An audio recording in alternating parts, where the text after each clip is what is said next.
On this edition of Independent Sources, Immigrant Beware. Advocates warn of predatory practices and illegal activities at a time when many undocumented immigrants fear for their futures under President Donald Trump.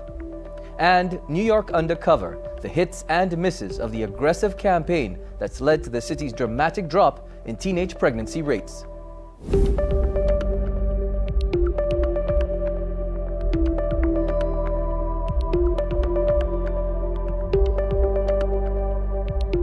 Independent Sources, your window to the city's ethnic and immigrant communities. Your host this week, Zyphus Lebrun. Immigration advocates are working overtime, trying to quell fears and offer guidance to immigrants who are concerned about the new paradigm under President-elect Donald Trump's administration. Though Mr. Trump has backpedaled some on his stern election rhetoric about deportations, anxiety is still high about what's to come for the estimated 11 million undocumented immigrants in the United States. Joining me in the studio to talk about some of the upheaval that's ensued since Mr. Trump's election is the Director of Legal Initiatives at the New York Immigration Coalition, Camille McClure. Camille, thanks for joining me. Thanks for having me. So Camille, there's a lot that's been said over the last couple of weeks since Donald Trump became president-elect. And could you describe to the viewers, to me, some of kind of the tenor amongst some of the immigrants that you've spoken to or encountered over the last couple of weeks since his election? I think by and large, we're just seeing enormous levels of fear. I mean, fear at levels that we really haven't seen in a very long time and spread out across a lot of different communities. We've had moments, pockets of fear in the last few years as different communities felt a little, more or less targeted. But right now, it's just uncertainty and fear amongst undocumented immigrants, but also amongst immigrants who have maybe a more temporary status or who may have some sort of, some doubt about something in their past, and it's really dramatic right now.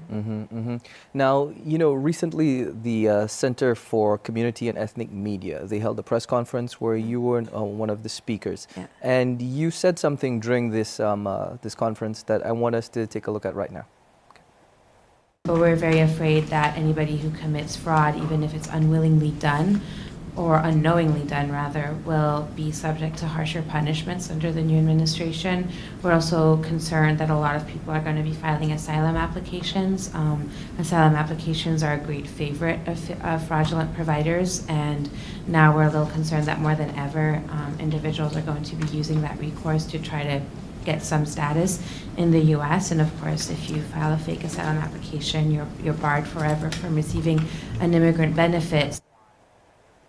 So you, in that clip, talked about asylum filings. Now, for those who may not know, could you just explain a little bit of what that means? Sure. So asylum is when you're in the United States and you're afraid of returning to your country of origin based on certain types of fear, and you're asking for protection from the United States. And it's a free application. It's an application that gives you a work permit after 6 months. And so a lot of people, in any time of fear of immigrants, we see fraudulent providers really trying to capitalize on that, and they prey on those fears and they say, "Come on in, I can help you get a work permit, etc." And then they have them fill out this form and get a work permit. And because the process right now takes so long, it takes literally years to go through the whole process. The fraud doesn't get uncovered for a long time, but fraud in an asylum application is dramatic, and so we're seeing that across the board, and we're also seeing it in combination with a type of scam we call the 10-year green card.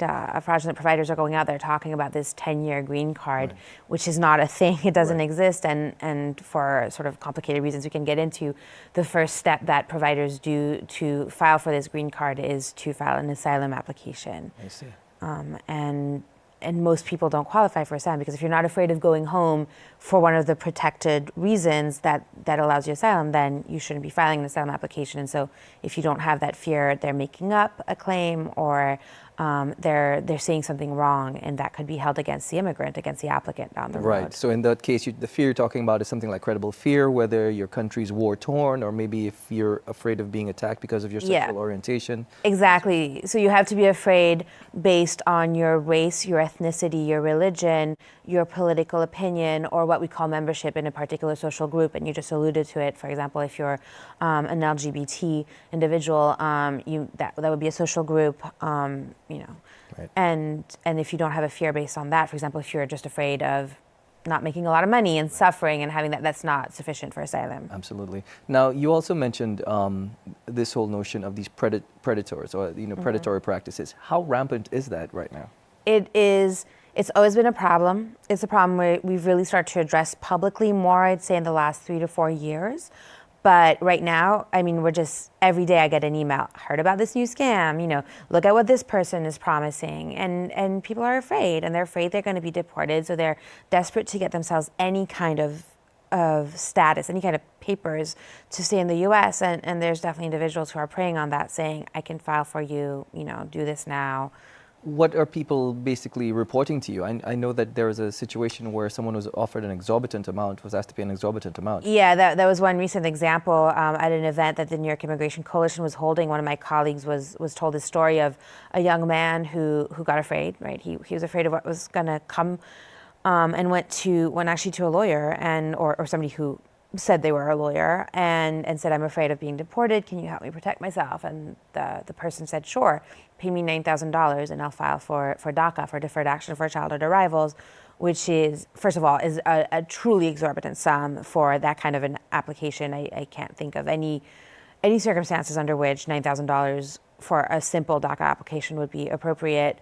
But also it's a program that, President Trump has said he's going to undo. And there's a lot of fear among the community, among those who have DACA right now, about what's going to happen to them because they truly are those who are probably at some of the highest immediate risk. Right. Or could be, I should say. I don't want to say for sure, but could be.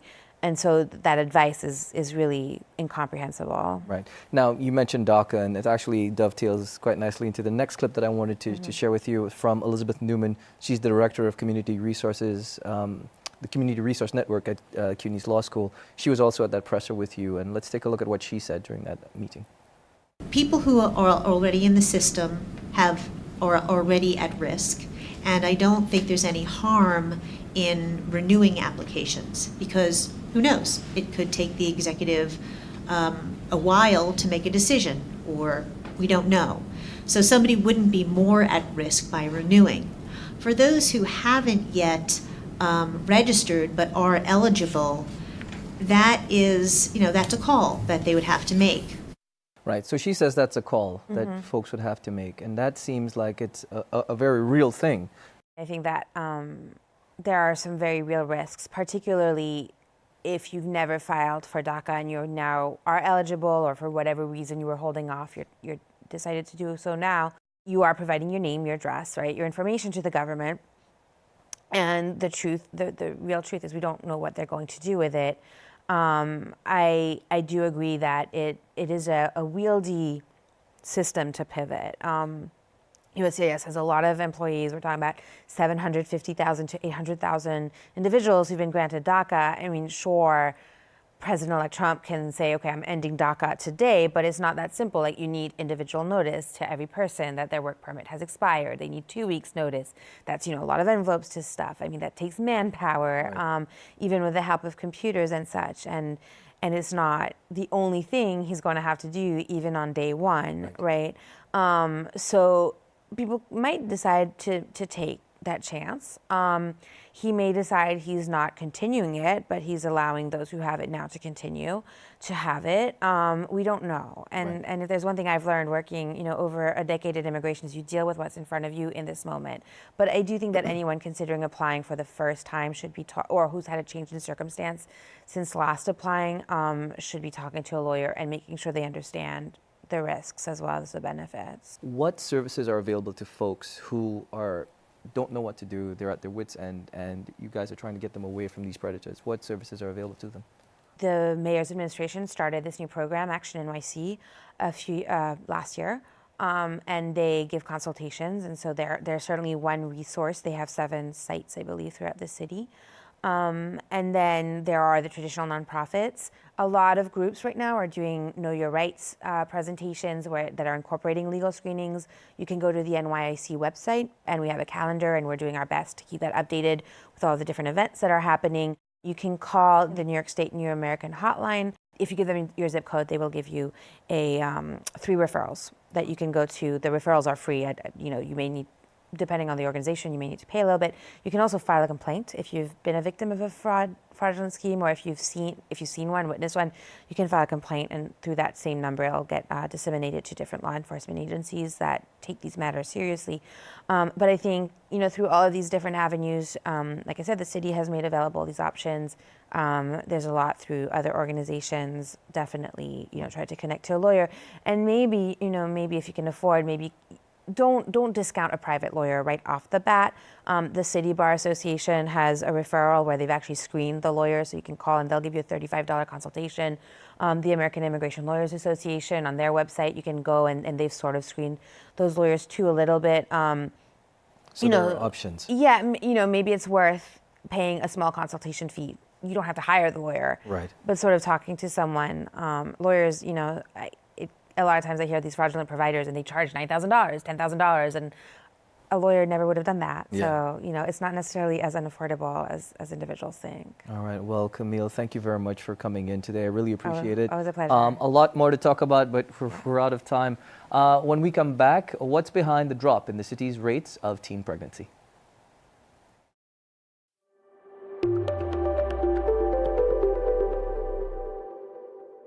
Thanks for staying tuned. Recent statistics from the Department of Health and Mental Hygiene show that teenage pregnancy in the city is down more than 50%. This is part of a national drop in teen births that has been partially attributed to improvements in birth control technology, such as the emergency contraception pill.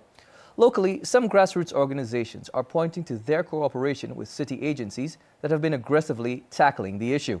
I spoke with Francisco Ramirez, the Vice President of Education and Training at Planned Parenthood of New York, about some of the hits and misses in this effort to curb teen pregnancy. Let's talk a little bit about numbers. Teenage pregnancy is down by 53% in the city. That's according to the Department of Mental Health and Hygiene. What's behind that?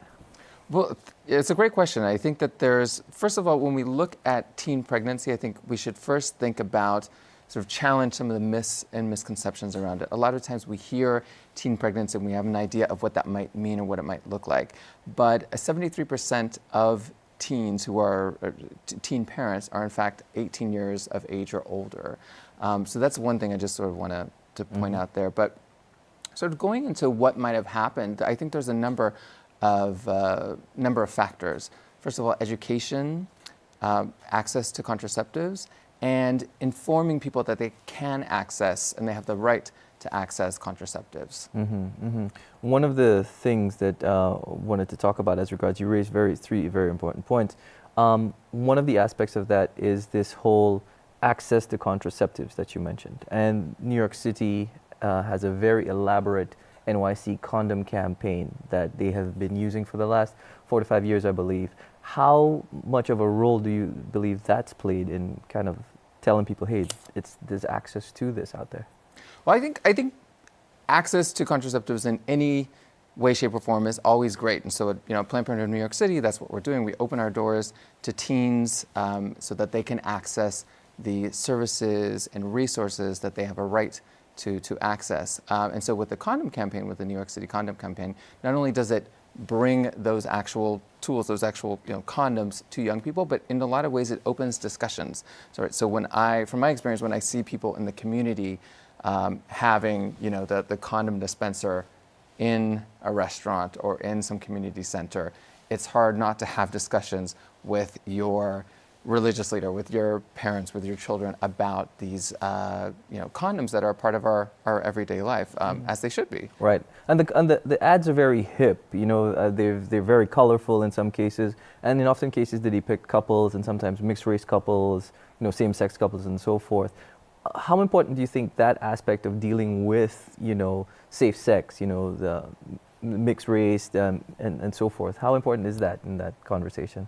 I think it's crucial that people who feel that that they're sort of the recipient of certain messages around sexual health should feel like the messages are not so much being thrown at them or targeted at them, but rather that they are a part of the conversation. So it's both important that I feel that young people feel like they're represented in some way, but also that they are a part of the conversation from the beginning. So I always think about how can we involve young people in the education that we're doing? How can we involve them in the actual creation of the campaigns, of the images?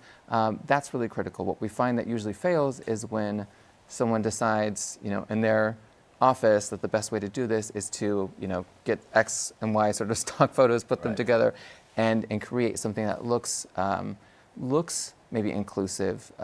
That's a good start, but we have to really make sure that the people that we're trying to work with are included and their voices are at the table. One of the things too that we can't ignore, I suppose, too, is the role of media. And when I just say not just advertisements, but television. And I know that MTV has two shows, 16 and Pregnant and Teen Mom. And I know those have kind of been cited in the conversation about how teenagers are being educated. What role do you think they've played in pushing this whole agenda? Well, I'm familiar with some of the research. It's limited, the amount of research that's been done around the effects and the impacts of shows like 16 and Pregnant, Teen Mom 2, in reducing teen pregnancy and unintended pregnancy.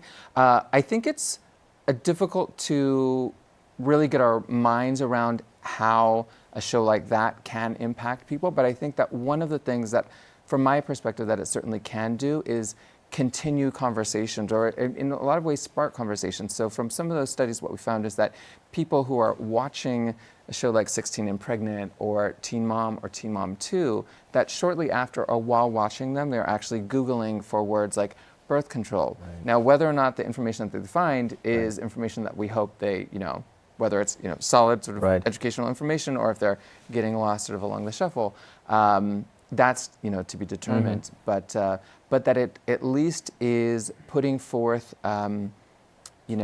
opening those doors and those sort of conversations to be able to think about this and for young people to be able to explore them. I think that's great. I just think that we do a disservice if we only have shows like that, and if at the same time that we have a show like that is in the on the phones and televisions of young people all across the country, but we're afraid to talk about it in our schools, or if we are afraid to make sure that people can have access to the tools that they need to prevent pregnancy, then we're completely doing ourselves and the people that we are trying to serve a disservice. How important, you just mentioned schools as part of the equation as well. Have schools kind of jumped on board with, sex ed, more involved sex ed classes and not cutting sex ed classes? I know that was an issue at some point as well. Have schools really started coming together with grassroots organizations in this conversation? We're doing better, but there's still room for improvement. So while we know that within New York,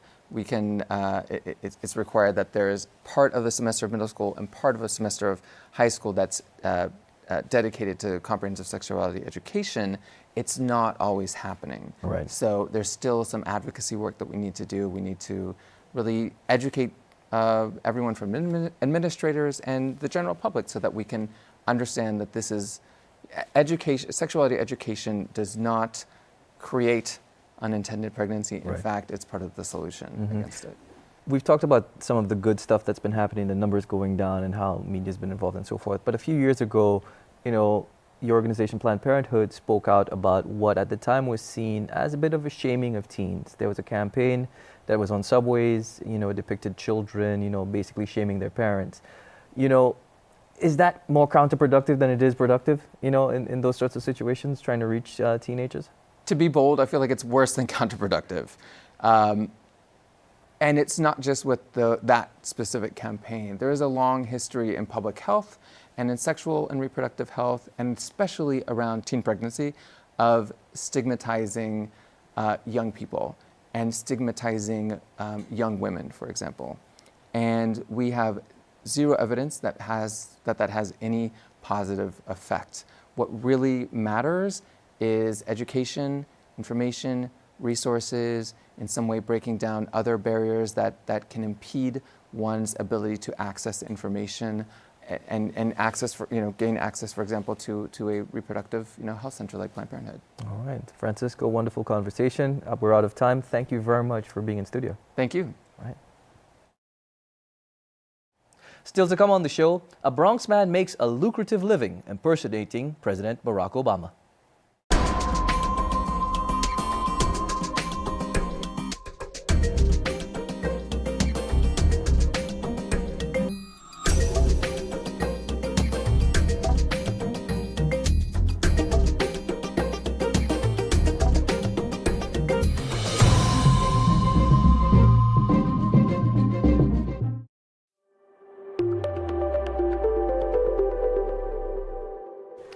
finally from us, our film-focused segment zooms in on the documentary Bronx Obama. The film is a candid look at the life of Luis Ortiz, an unemployed Puerto Rican father who parlayed his likeness to the 44th president into a lucrative business. The film's producer and director, Ryan Murdoch, joins me in studio. Nice to meet you, Ryan. Pleasure to be here. All right, so before we start our conversation, let's take a look at the trailer for the film. I had a great blue-collar job, worked there 13 and a half years, then I got fired. One day, walked into a bar and people were like, you made the front page. There's this dude with big ears. And I'm like, wait a second. In the back of my head, I'm like, I'm unemployed for a freaking year already. Right. I could use, this guy's talking money. You shave off that goatee, put on a white shirt, put on a tie, put on a jacket, take the shot. I look in the mirror and I put this face.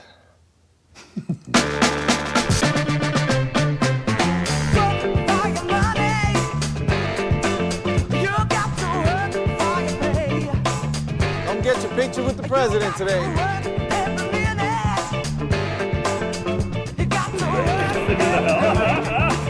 I signed a contract with Dustin Gold, who manages political impersonators. But before I go, All right, that's what I want. let me be clear. Thank you. Let me be clear. Remember, punch every word. You're a product. You're a vacuum cleaner, and at the same time, you're the guy selling it. It was a look-alike thing before. Now it's an actual impersonation. What do you think of all the jokes? I think they're borderline racist. Well, this is that kind of crowd. It's extremely difficult to kick a black family out of public housing. I'm not going anywhere. Do you think I'm going to get my supporters to vote for me by telling them they've got to work? I understand it's a business, and I got your back, but you got my soul. Never sell your soul, bro. The only unemployment I'm worried about is my own. Oh boy, here I go again. So, Bronx Obama. Tell me a little bit about why did you decide to do this film about this gentleman? Well, a friend of mine had met him and, said I met an Obama impersonator in the Bronx. I just thought that was kind of a funny thing to be. I mean, this was in a moment where Obama's, this was kind of late in his first term. He was gearing up to start re-election. And, to be someone who walks down the street, has, just an everyday person, and then overnight is thrust into this role, just seemed like a kind of a fascinating thing to be, and as soon as I met him, I could tell from his personality that he was grappling with the weight of America in a way. He would receive all the love and all the hate that Obama gets. But of course, he's not Barack Obama. Right. He's just the guy walking down the street. And so I could tell it was really quite a lot for him to bear. And it also was just a funny kind of surreal experience. So I thought it would be a great opportunity to mix this humorous situation with some commentary on race in America and American politics today. In the film, Luis says that I thought, quote, I thought this would lead to something big or something, but not the way it actually did. Mm-hmm. What do you think he meant by that? I mean, you were with him for a while. What do you think he meant by that? Sure. So, he started just doing look-alike kind of gigs, appearing in pictures and things where he only had to have his picture taken or say a line or two. And that proved to be pretty lucrative, I think, for him early on. And then he was convinced to do more of an impersonation where he's acting like the president, learning his speech and his body language. And as he started to do that, I think he started to see that people wanted him to do these really strange, strange things that crossed a moral line for him at some point. They, in a comedy, you want to be telling jokes, and a lot of the people who wanted to hire him wanted them to be jokes that were negatively affecting Obama or, critiques of Obama.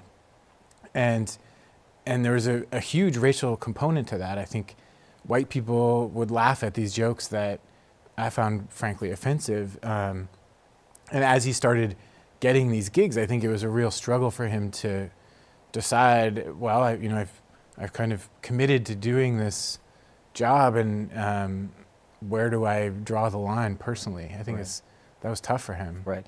Do his politics align with President Obama's? Well, he when I first met him, wasn't a political guy per se. He's a working class kind of union guy, so in that sense, sort of a traditional Democrat, but really not engaged in complex political arena. And he had to really learn how to answer some of those questions, because when you meet him, you kind of want to ask him the thing you want to ask Obama, or you want to express your mind.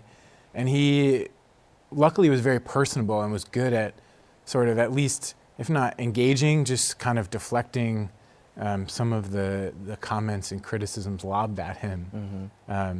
In some ways, the skill of a real politician to just go with the flow and meet people where they are. He was actually proved to be pretty good at that. Right. I know he's had appearances on that HBO show, Flight of the Conchords, in the past. He's been on Japanese, Korean television. So he's kind of made a name for himself internationally, yeah? Yeah, actually, internationally, I think Obama's celebrity is even more iconic, or more profitable, maybe. A lot of the bigger jobs have been overseas for him. I know that there was some folks in Russia trying to get him over there to do something with a Putin impersonator, and the bizarre requests never seem to stop coming. Right. Is there a lucrative career for him after President Obama's term has ended?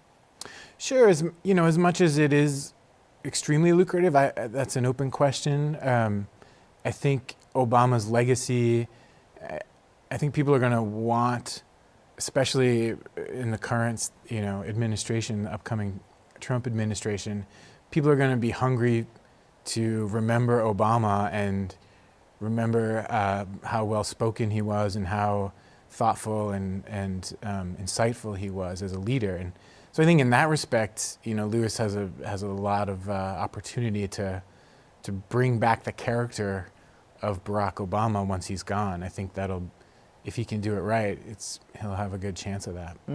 The film's gotten a lot of acclaim, and how's that as a producer, director for you? What's that do? Does it make you feel? Oh, it's fantastic. This is my first documentary, first feature film. Right.